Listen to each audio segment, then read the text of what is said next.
जय हिंद everyone, welcome to online class of Shri Ram public school. Dear student, मैं अल्पना पांडे आज आपको हिंदी साहित्य का पाठ 6 पढ़ाऊंगी, जिसका नाम है भगवान के डाकिए। बच्चों, इसके लेखक हैं रमधारी सिंह दिनकर। तो आज हम लोग सबसे पहले रमधारी सिंह दिनकर का जीवन परिचय देखते हैं। रमधारी सिंह दिनकर हिंदी के श्रेष्ठ कवि और निबंधकार थे। ये आधुनिक काल के कवि और वीर रस के श्रेष्ठ कवि थे। इनका जन्म 23 सितंबर 1908 ईस्वी में सिमरिया घाट, बेगूसराय जिला, बिहार, भारत में हुआ था। इनकी मृत्यु 24 अप्रैल 1974 ईस्वी, उम्र 65, मद्रास, तमिलनाडु के भारत में हुआ था। व्यवसाय कवि और लेखक थे। राष्ट्रीयता इनकी भारतीय है।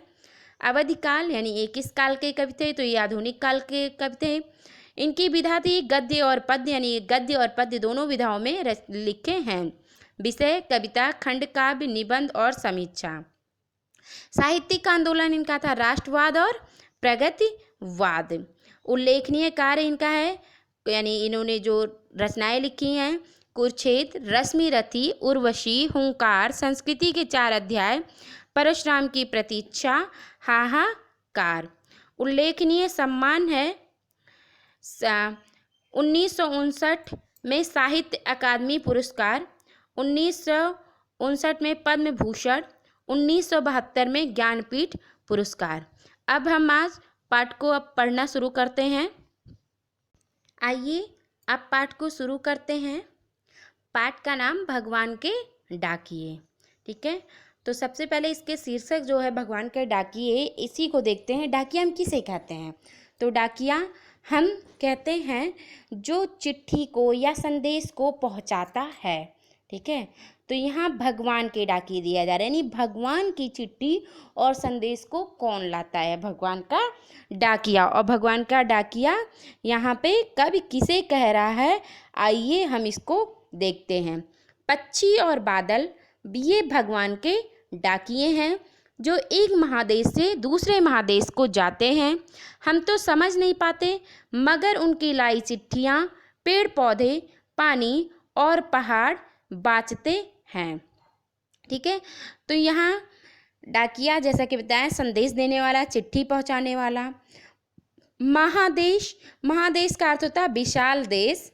चिट्ठियाँ, पत्र, और बाँचते हैं का अर्थ है पढ़ना। ठीक है, तो पक्षी और बादल को कवि कह रहा है, पक्षी और बादल जो होते हैं ये भगवान के डाकिए हैं, जो एक महादेश से दूसरे महादेश को जाते हैं, और हम उनके संदेश को, यानी एक देश से दूसरे देश को जाते हैं, और हम उनके संदेश को समझ नहीं पाते हैं, मगर उनकी लाई चिट्ठियों को पेड़ पौधे, पानी और पहाड़ पढ़ते हैं।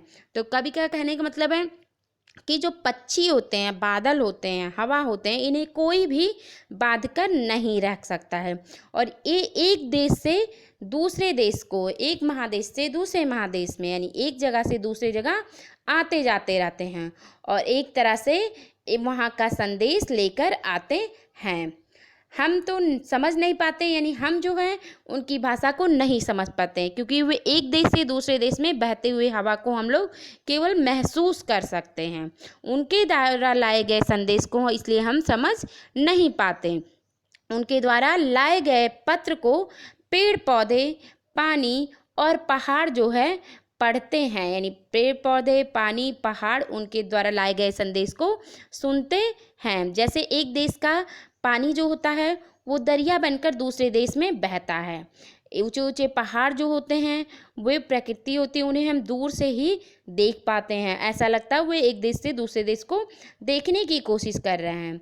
पेड़ पौधे जो होते हैं उनमें फूल खिलते हैं, और जब वो फूल खिल जाते हैं तो उनकी जो महक होती है वो चारों तरफ फैलती रहती है, बिना किसी बंधन के आज़ादी से बहती रहती है हवाओं के द्वारा, और चारों तरफ अपनी खुशबू फैलाती रहती है। यानी कवि कह रहा है कि आकाश में उड़ते पक्षी और बादल जो होते हैं वो भगवान का संदेश लेकर आए हुए डाकिये हैं जो एक देश से दूसरे देश को उड़ते रहते हैं और इन डाकियों का संदेश हम समझ नहीं पाते हैं, किंतु जिसके लिए हैं वे समझ जाते हैं। भगवान बादलों के द्वारा जो संदेश भेजते हैं उन्हें पेड़ पौधे, पहाड़ और जल अच्छी तरह से पढ़ पाते हैं, क्योंकि ये उन्हीं के लिए होता है।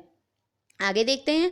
हम तो केवल यह आंकते हैं कि एक देश की धरती दूसरे देश को सुगंध भेजती है और वह सौरभ हवा में तैरते हुए पक्षियों की पांखों पर तिरता है और एक देश का भाप दूसरे देश में पानी बनकर गिरता है। आकत का अर्थ होता है बच्चों अनुमान, और धरती का अर्थ तो आपको पता ही है पृथ्वी, सौरभ यानी खुशबू, सुगंध यानी खुशबू, पांखों यानी पंख, तिरता यानी तैरता है और भाप हम वाष्प को कहते हैं। तो कभी यहाँ कहता है कि जो है एक देश की धरती दूसरे देश की धरती को जो खुशबू भेजता है उसका हम केवल अनुमान लगाते हैं, यानी हम तो केवल यह आंकते हैं, हम तो केवल ये एक अनुमान लगाते हैं, एक अंदाज़ा लगाते हैं कि एक देश की धरती दूसरे देश की धरती को सुगंध भेजती है। कैसे? हवा के द्वारा, यानी जब हवा बहती है तो वो अपने साथ फूलों की सुगंध दूसरे देशों में ले जा सकती है। पक्षी एक देश से दूसरे देश जाते हैं और बादल बरसते हैं। इस तरह धरती पर हम सिर्फ अंदाज़ा ही लगाते हैं कि एक देश की धरती दूसरे देश को अपनी सुगंध अर्थात खुशबू भेज रही है, और यही हवा के द्वारा, और यह सौरभ हवा में तैरते हुए, यानी यही हवा के द्वारा खुशबू चारों ओर फैल जाता है और कुछ पक्षी अपने साथ लेकर चले जाते हैं। पंछियों की पाखों पर तैरता है, यानी कुछ पक्षी अपने साथ लेकर चले जाते हैं। कुछ हवा के साथ इधर उधर बह निकलते हैं। यानी कवि ने कितनी ही सुंदर कल्पना की है, और यह सच्चाई भी है जो हमारे प्रकृति में विद्यमान है, जो कि ईश्वर की हमें बहुत बड़ी देन है कि बादल, हवा, पेड़, पक्षी एक जगह से दूसरी जगह अपने संदेश को लेकर जाते हैं और वही इस संदेश को समझ पाते हैं। हम इस चीज़ का अंदाज़ा नहीं लगा सकते, हम तो सिर्फ महसूस करते हैं। अब देखिए कहा, और एक देश का भाप दूसरे देश में पानी बनकर गिरता है। यानी हम सभी जानते हैं, विज्ञान में भी हम पढ़े हुए हैं कि जब हमारा तापमान अधिक हो जाता है तो हमारा पानी जो है वो वाष्प बनकर अर्थात भाप बनकर ऊपर की ओर उठता है और आसमान में जाता है, और जब तापमान कम होता है तो वह बादलों में समा जाता है और वाष्प कण बन जाते हैं और बादल एक जगह से दूसरे जगह जाते हैं तो वर्षा बनकर बह निकलते हैं और एक सुंदर वातावरण में अपनी खुशबू छोड़ते हैं। तो यहाँ कब कह रहा है कि यहाँ एक देश का पानी वाष्प के रूप में दूसरे देश में वर्षा बनकर बिखरता है, यानी बरसता है, और यह बहुत ही अनोखा दृश्य होता है।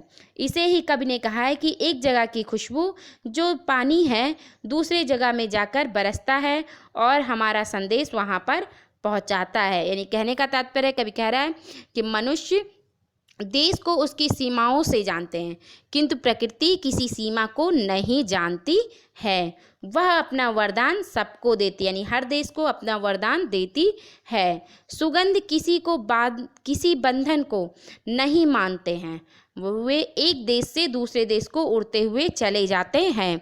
वही महक पक्षियों के पंखों पर बैठकर इधर से उधर उड़ती रहती है, यानी पक्षी द्वारा भी वो सुगंध एक देश से दूसरे देश में जाती रहती है और एक देश से उठी भाप जो होती है वो दूसरे देश में वर्षा बनकर बरसती है। तो बच्चों ये तो था हमारा आज का पाठ का अर्थ। Thank you and have a nice day.